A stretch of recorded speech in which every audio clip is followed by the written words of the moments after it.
이전희 선생님도 수능 연계교재 수능 특강 독서입니다. 주제 통합 9번째 지문, 인상주의, 미술과 음악, 인상주의. 봅시다.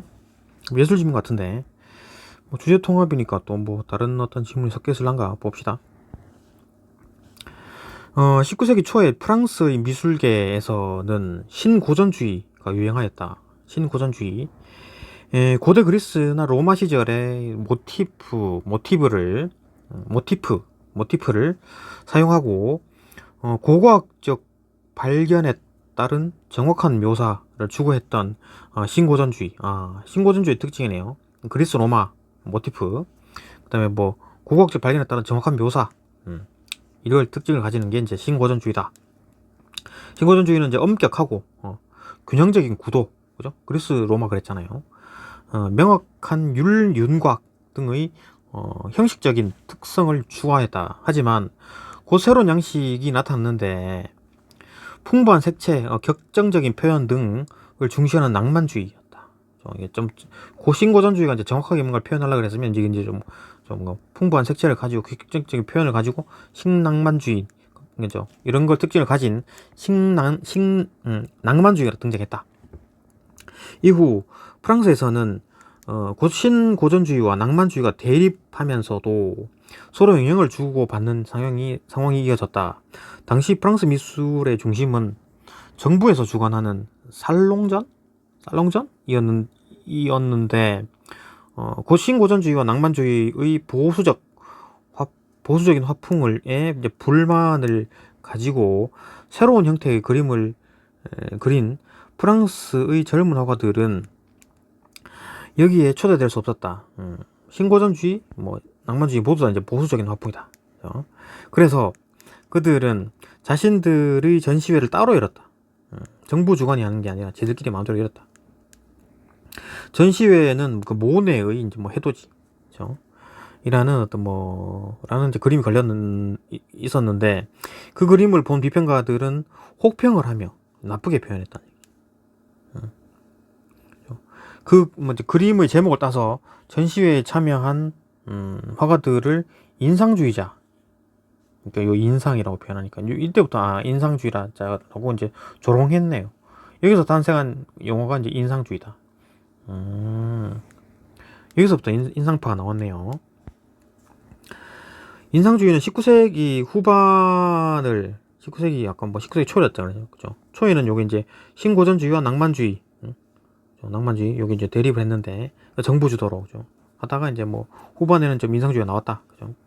인상주의는 19세기 후반을 대표하는 예술 사조로 기존의 미술이 추구했던 역사, 종교 등의 소재를 벗어나서 당시 사람들의 일상적인 모습이나 자연의 풍경을 소재로 삼았다. 특히 빛의 효과에 주목하였는데 인상주의 화가들은 빛에 따라 대상이 시시각각 변하는 순간을 포착하여 대상을 눈에 보이는 그대로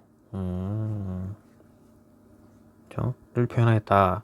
인상주의 화가들은 빛을 통해 사람의 눈에 들어오는 대상의 모습은 상황이나 조건에 따라 제각기 달라질 수 있기 때문에 대상을 형식적으로 고정하여 표현하면 실제 대상의 모습과 달라질 수 있다고 생각하였다. 고정하면 안 된다. 시시각각 변화, 그죠? 그들은 색채 또한 대상의 고유색보다는 빛에 의해 변하는 색을 추구하였다.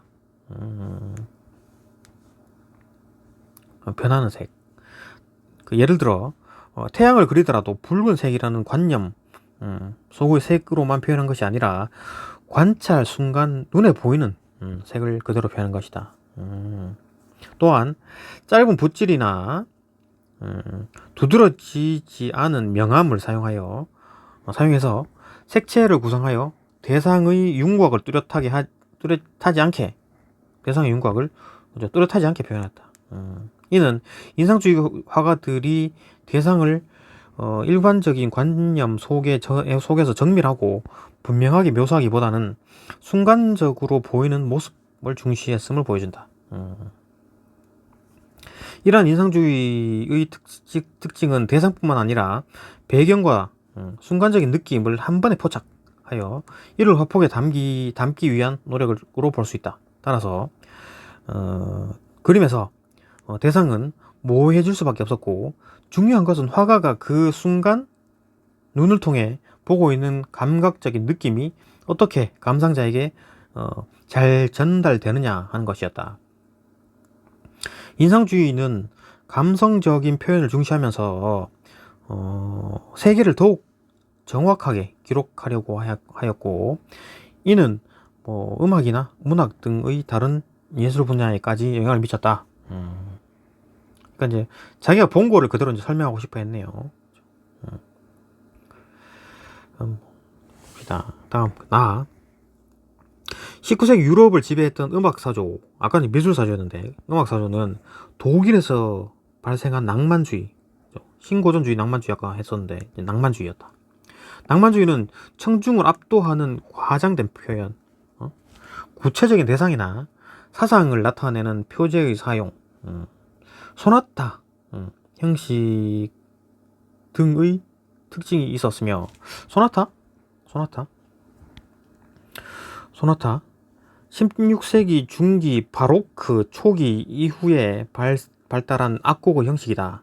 기악을 위한 독주곡 또는 실내악으로 순수 예술적 감정 내지는 오락을 목적으로 하며, 대표적인 대규모 구성인 몇 개의 악장으로 이루어진다. 그러니까 소나타 관현악단들이 앉아가지고 실내에서 이렇게 악기 키는 거 그걸 말하는 것 같은데요.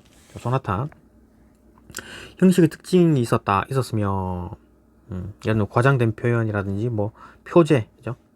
사상 이런 거 나타내는 거. 그다음에 소나타 어떤 실내에서 조용히, 그죠? 폼 잡고 듣는 음악 이런 거였다. 교향곡의 양식을 완성하고 있었다.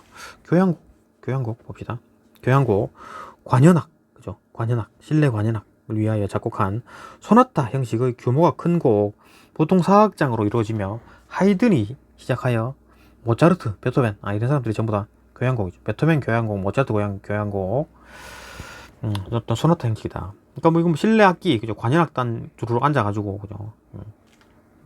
클래식이죠, 클래식. 하지만 프랑스 음악가들은, 지금 독일이라 그랬죠. 프랑스 음악가들은 이런 낭만주의의 구조적 특성이 프랑스와는 맞지 않는다고 생각하였고, 진정 프랑스의 음악을 찾기 위해 시도하였다.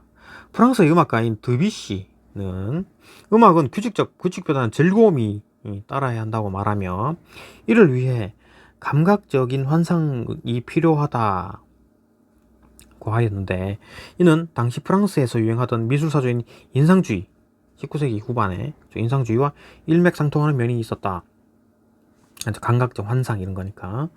드뷔시나 라벨 등의 음악가들은 음악을 통해 순간의 인상을 표현하고 지성보다는 감성으로 청중을 매료시키고자 하였는데, 이런 프랑스 음악의 경향을 인상주의 음악이라 부른다. 그러니까 프랑스가 대체로 그렇죠. 어떤 전통이나 어떤 규칙 이런 것보다는 조금 감각 이런 거, 감정 이런 거 조금, 그렇죠. 인상주의 음악가들은 기존의 규칙에 얽매이지 않으려 했기 때문에 어떤 선율과 리듬의 구조를 고의적으로 피했다. 인상주의 음악의 선율은 하나의 완결된 선을 만들어내기보다는 단편적 모습으로 나타나며 뚜렷한 방향성이 없다. 리듬의 경우 마디를 불규칙적으로 분할하고 센 박과 여린 박의 순서를 바꾸는 당김음을 사용하여 모호한 특징을 만들어냈다. 이거 규칙을 깨는 거죠. 그냥 엉망진창으로 만든다. 또한 인상주의 음악은 전통적인 화성의 기능을 지향하였다. 그죠? 배척한 거죠. 이전의 이 화성의 자연스러운 조화와 진행을 중시하였다면, 인상주의 음악은 일부러 불협화음을 사용하거나 전통적으로 금기시되었던 화성의 구조를 사용하여 인상주의 미술에서 나타났던 색채적 효과를 음악적인 방법으로 나타냈다. 전통적인 화성에서 나타나는 특징을 감소시키는 데 일조한 다른 요소는 반음이 없는 음계, 즉 오음음계나 오음 음계였다. 일반적으로 사용하던 음계는 5개의 오음이죠. 도레, 도레미, 파, 미파 사이, 미와 파 사이는 반음이니까 뭐 파, 솔, 라, 시, 라, 그죠? 시와 도 사이에 또 반음이죠. 이 2개의 반음으로 이루어져 있고, 일반적인 그죠? 음계는 오음과 반음의 위치의 관계에 따라 조성과 음악 중심음이 정해졌는데 일반적으로 사용하던데, 근데 하지만 오음 음계는 6개의 오음으로만 이루어져 있기 때문에, 그럼 5개에다가 반음 2개니까 뭐 이거 길이는 똑같네요 어차피, 그죠? 한 옥타브는 똑같았네요. 이루어져 있기 때문에 모든 음 간의 간격이 같아 중심음이 없고 조성을 약화시킬 수 있었다. 더 오음음계는 오음음계 조성을 약화시키는 동시에 이국적인 음향을 내는데도 효과적이었다. 오음음계 보통 이제 6음이잖아요, 그죠? 보통 이제 한 옥타브가 이제 6개 온음이죠. 이거 뭐 반음 2개가 하나의 온음을 만드는 거니까 이게 이제 한 옥타브인데, 이게 이제 온음 음계는 6개 있으니까 이것도 온음, 그러니까 한 옥타브긴 한데 이거는 뭐 5음이래. 한 옥타브는 못 이루네요. 인상주의 음악가들은 오케스트라를 위한 작품을 작곡하긴 하였지만 청중을 압도하는 과장된 표현을 사용하지 않았다. 대신 각 악기의 음색적 특징을 부각하고 목관악기, 현악기, 금관악기 사이의 음색적 대비를 꾀하였다. 현악기 위주의 전통적인 오케스트라 편성과는 달리 특히 목관악기와 하프의 사용이 두드러졌고, 다양한 타악기를 사용하여 다채로운 음색을 만들어 내기 위해 노력하였다. 그러니까 뭐 일반적인 규칙을 다 깨고 뭐 이상한 거 짬뽕시키고 자꾸 도전을 했다는 얘기죠. 하지만 인상주의 음악이 음색을 부각하기 위해 단지 악기의 특성에만 의존하는 것은 아니다. 다양한 연주법, 악기들의 독특한 조합 또한 인상주의 음악의 다채로운 음색을 만들어내는 매우 중요한 요소였다. 한편 인상주의 음악은 표제를 사용하여 순간적인 느낌이나 감각을 표현하고자 하였다. 인상주의 음악에서 사용된 표제는 시각적이면서도 암시적인 모호한 이미지를 불러일으키는 효과를 주었다. 19세기 말 음악가들은 낭만주의의 대표적인 음악가 중 한 명인 바그너가 보여준 음악에 압도당한 채 그 영향 아래에 있었다. 이 인상주의 음악가들이 아니군요. 19세기 말의 음악가들은 대표적인 바그너, 이 사람이 아주 강력한 모양이죠. 그래서 압도당했는데, 하지만 그 영향은 새로운 시대를 준비하는 음악가들이 넘어야 할 과업이기도 하였다. 인상주의 음악은 기존의 음악적 질서를 거부하며 새로운 작곡 창법을 시도하였고, 결과적으로 그들의 시도는 20세기 음악으로 이어져 근대 음악을 확립하는 데 영향을 주었다. 그러니까 이제 클래식에서 좀 바뀌었죠. 지금 클래식은 완전히 다른 느낌이니까. 자, 봅시다. 1번. 그림은 가나를 읽은 학생이 공통점과 차이점을 정리한 것이다. 이에 대한 설명으로 적절하지 않은 것은 3번. 2번. 가와 관련하여 나의 인상주의 음악에 대해 이해한 내용으로 가장 적절한 것 3번.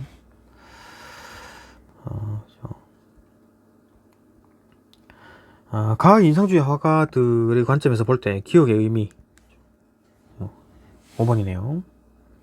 또 4번. 다음은 나를 읽은 학생이 인상주의 음악의 특징을 살려 작곡하기 위한 계획이다. 적절한 것을 모두 고르시오. C와 D. 인상주의 음악. 여기까지 봅니다. 여기까지 보고 또 다음 질문으로 넘어갑니다. 별로 어렵지 않죠? 읽어집니다.